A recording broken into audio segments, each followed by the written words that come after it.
Caros amigos, tudo bem? Meu nome é Renato Serra e essa é a Reciclagem Democrática.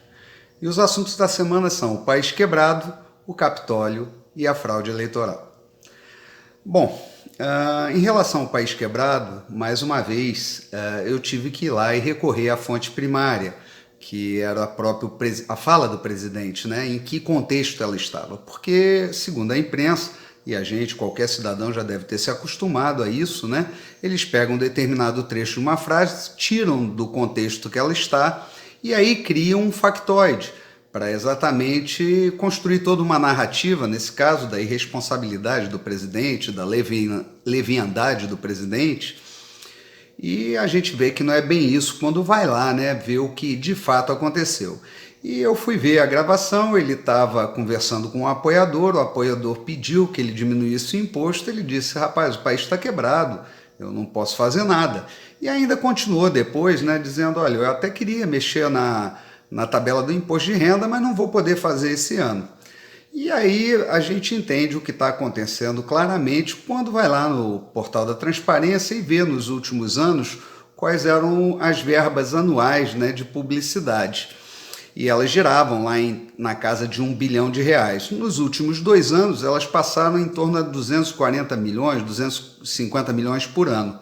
Ou seja, 25% do que era pago anteriormente, sendo que quase metade é por um único veículo de mídia. Então a gente dá para entender o porquê dessa movimentação. Juca Chaves, uma vez, né, humorista, né, quem conheceu das antigas, ele tem uma frase muito famosa, que ele diz que no Brasil a imprensa é muito séria. Se você pagar bem, ela até diz a verdade. E é isso, né, que a gente está vendo mais uma vez. Com relação à fraude nas eleições americanas, eu acho que cada país deve cuidar de si próprio, né, dos seus sistemas, mas a gente hoje vive esse mundo da informação e a gente vê que lá nos Estados Unidos houve muitos problemas devido à Covid, né? Houve eleições antecipadas, eleições pelo correio, houve muita desconfiança, houve realmente vários indícios de fraude. E dentro de um ambiente polarizado, de muito, vamos dizer, disputa, né, de grupos e tal, qualquer desconfiança do sistema eleitoral é muito ruim. Né? A imprensa logo partiu para condenar o presidente. Eu acho, de fato, ele foi inábil durante a crise. Talvez ele pudesse ter levado de outra forma, mas a verdade é que a população tem sim o direito de se manifestar, tem sim o direito de ir às urnas, tem sim o direito de pressionar seus congressistas. Não tem, talvez, o direito de depredar prédios públicos, praticar violência. Eu digo talvez porque aqui no Brasil isso é muito relativo, né? Porque depende de quem invade o local e depende de quem faz a depredação, a imprensa vai tratar de uma forma. E, bom, eu acho que nesse caso, né, nós temos que transportar para cá a questão. Mas lá, né, os ministros da Suprema Corte americana, nenhum deles se manifestou com relação ao assunto. Já aqui no Brasil, dois de nossos ministros já se arvoraram em dar declarações preocupados com a democracia, sendo que para nós brasileiros, né, a grande maioria, hoje a maior ameaça à democracia não sai do executivo. Ela está lá no Supremo Tribunal Federal e na mão de alguns ministros. Ministros que pegam um texto constitucional que está lá em português claro, distorcem, fazem um malabarismo retórico para dizer que o texto não diz aquilo que ele diz, né? Ministros que abrem inquéritos totalmente fora da norma jurídica, inquéritos inquisitoriais, né? Coisas assim que nunca se viu, de um autoritarismo explícito, uma coisa que foge a toda a lógica, a toda a racionalidade.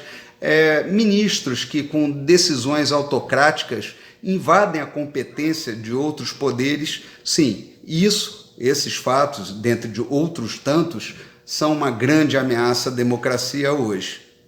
E eu tenho algumas sugestões para que isso possa mudar, né? Uma delas vem do próprio ministro Fux, mas poderia não ser uma norma do tribunal, e sim mudança na Constituição, né, que decisões que interfiram em outros poderes, né, proferidas pelo Supremo Tribunal Federal, elas tenham que ser obrigatoriamente plenárias e não individuais. Outra que pode ajudar muito com relação a isso, né, tem até uma PEC lá que eu vi que é muito interessante, que ela encerra o processo na terceira instância, ou seja, no Superior Tribunal de Justiça. Então lá se daria o trânsito e julgado de um processo. Então o Brasil teria duas instâncias, né, de recurso, né? Então todo réu, além de ser julgado a primeira vez, ele teria mais duas chances de provar a sua inocência ou então de rever o processo, coisa que em muitos países não existe. Na grande maioria, eu acho que na totalidade, ou é em uma ou em duas instâncias, ele passa a cumprir pena, né, a pena imposta. Aqui no Brasil não, isso não acontece. Mas isso, sem dúvida, teria dois efeitos. Primeiro, combateria a impunidade. E o segundo, esvaziaria muito o poder do Supremo Tribunal Federal. Um poder que hoje muitos ministros estão corrompidos por ele, né? Porque o poder absoluto corrompe absolutamente. E a corrupção não é simplesmente dinheiro.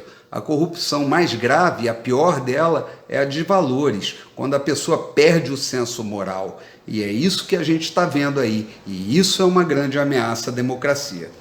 Com relação às eleições, eu digo, realmente, o brasileiro desconfia da urna, eu pessoalmente desconfio da urna e fico pensando qual seria o melhor sistema para que nós pudéssemos ter mais confiança nessa apuração. E eu acho, bom, vendo melhor, né, pesquisando melhor sobre o nosso sistema, eu vi que a urna, ela não está ligada à internet, a urna fica lá, né? Você digita e depois, ao final, é extraído um boletim impresso da urna dos votos daquela urna. Ou seja, se nós tivéssemos a apuração, vamos dizer assim, em 3 níveis, né, eu acho que a coisa ficaria muito mais fácil de ser fiscalizada. Por exemplo, uma apuração a nível municipal, então todos os boletins seriam feitos aqui, apurados, e divulgados, né, vamos dizer, na internet, no meio de comunicação, a apuração do município, né? Em seguida, poderia ter um segundo nível de apuração, que seria pelos estados, né? Então cada estado teria o seu nível. Eu acho que isso já acontece, né? Nós temos por estado, mas por município ainda não.